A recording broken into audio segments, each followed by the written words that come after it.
Assalamualaikum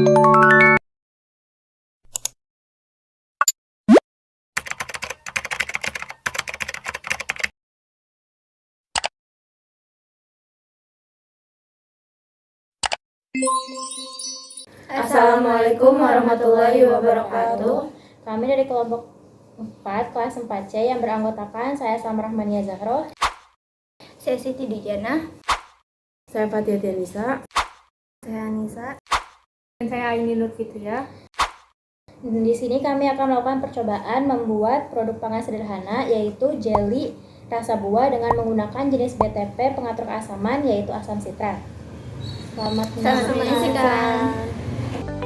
Bahan tambahan pangan atau BTP merupakan bahan atau zat yang sengaja ditambahkan ke dalam makanan dengan jumlah dan ukuran tertentu selama proses pengolahan, pengemasan, atau penyimpanan untuk mempengaruhi sifat atau karakteristik bahan pangan. Tujuan penggunaan BTP ini adalah untuk meningkatkan atau mempertahankan nilai gizi dan kualitas daya simpan serta mempermudah preparasi bahan pangan. Bahan tambahan pangan dapat berasal dari sumber alamiah atau bahan kimia yang mempunyai sifat serupa dengan bahan alamiah yang sejenis. Setiap negara memiliki regulasi dan lembaga pengawasan yang mengatur tentang penggunaan BTP dalam makanan. Regulasi tersebut mencakup persyaratan pendaftaran, penandaan yang sesuai, batas penggunaan, dan pemantauan terhadap keamanan BTP.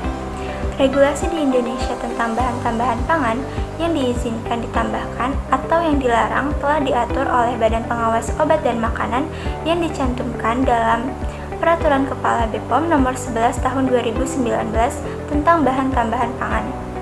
Regulasi ini disusun untuk memastikan bahwa penggunaan BTP dalam makanan tidak membahayakan kesehatan masyarakat serta memastikan informasi yang jelas kepada konsumen mengenai keberadaan dan penggunaan BTP dalam produk makanan yang akan dikonsumsi. Jenis bahan tambahan pangan yang digunakan oleh kelompok kami yaitu pengatur keasaman. Pengatur keasaman itu sendiri atau acidity regulator merupakan senyawa kimia yang bersifat asam dan salah satu dari bahan tambahan pangan yang sengaja ditambahkan ke dalam pangan dengan berbagai tujuan. Di antaranya yaitu untuk mengasamkan, menetralkan, dan atau mempertahankan derajat keasaman pangan.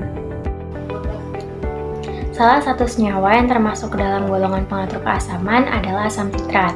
Berdasarkan definisinya, asam sitrat merupakan asam organik yang banyak terdapat di alam, serta penyebarannya cukup luas, baik terdapat pada tumbuhan maupun pada hewan. Nah, asam sitrat ini digunakan sebagai pengatur keasaman yang memberikan rasa asam pada produk pangan, salah satunya yaitu jeli.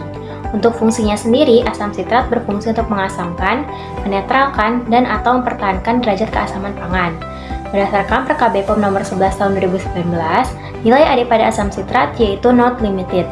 Sedangkan batas maksimumnya pada asam sitrat yang digunakan pada produk jeli yaitu adalah CPPB dihitung sebagai asam. Walaupun tidak ada batas maksimumnya, tetap saja penggunaan asam sitrat ini harus sesuai dengan kebutuhan atau secukupnya. Nah, selanjutnya produk yang kita pilih atau kita gunakan yaitu ada jeli agar bubuk atau Nutrijel.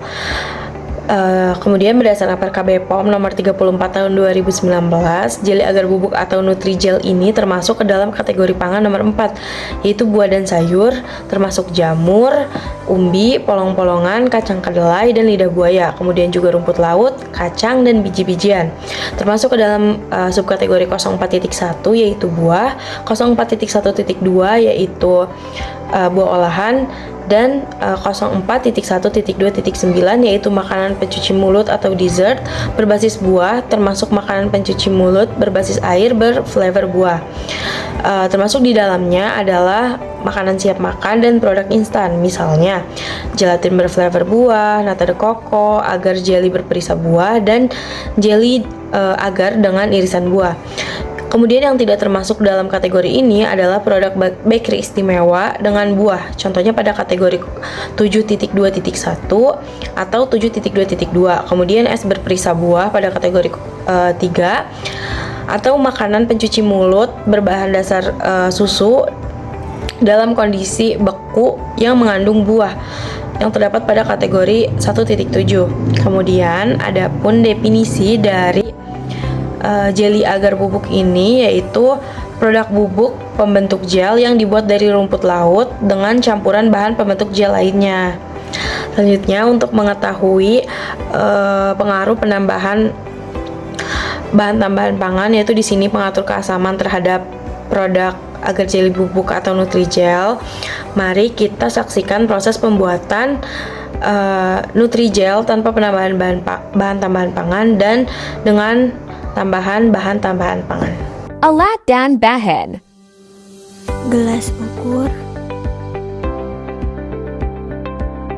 cetakan agar, spatula, panci, 2 saset jeli rasa anggur dan asam sitrat, 250 gram gula pasir, 1400 ml air. Proses pembuatan. Masukkan 2 bungkus bubuk jeli rasa anggur ke dalam panci.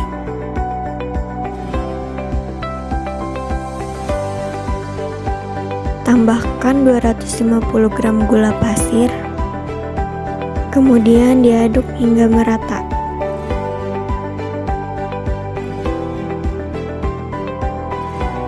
Disiapkan air 1400 ml, kemudian dimasukkan ke dalam campuran bubuk jeli dan gula, sambil diaduk-aduk.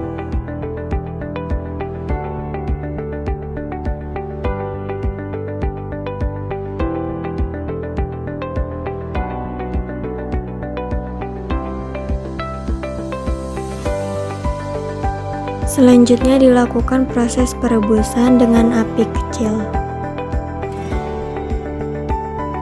Selama proses perebusan dilakukan pengadukan sampai mendidih. Setelah mendidih, jeli dimasukkan ke dalam cetakan.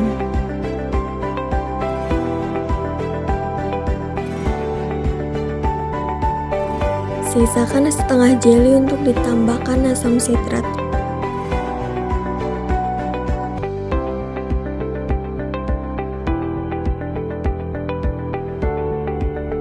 Ditambahkan asam sitrat secukupnya.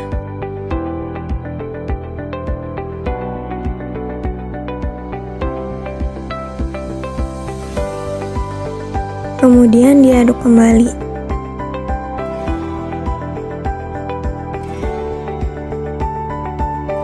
Setelah itu dimasukkan ke dalam cetakan yang berbeda.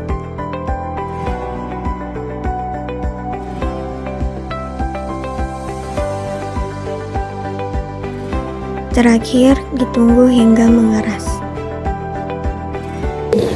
Jadi ini adalah produk yang telah kami buat. Di sini ada jelly dengan penambahan BTP dan di sini jelly yang tanpa penambahan BTP.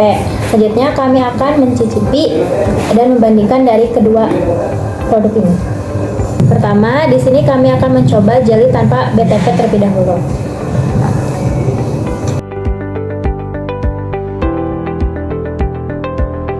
Selanjutnya kami akan mencoba jelly dengan tambahan BTP.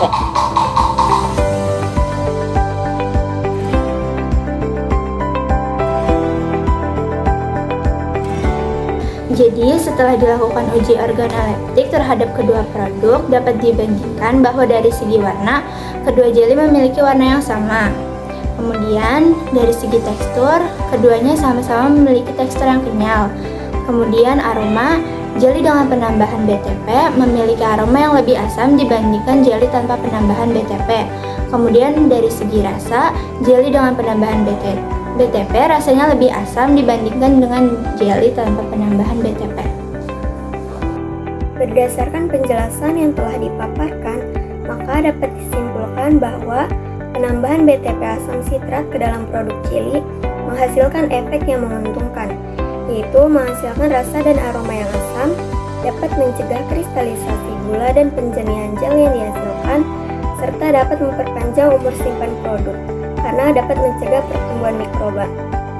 Hal yang harus diperhatikan saat ingin menggunakan BTP asam sitrat yaitu jumlah penggunaan BTP tidak melebihi batas maksimal yang tercantum di Perka BPOM nomor 11 tahun 2019. Karena jika berlebihan, maka akan merusak cita rasa produk tersebut. Cukup sekian dari kelompok kami, kurang lebihnya mohon maaf. Wassalamualaikum warahmatullahi wabarakatuh.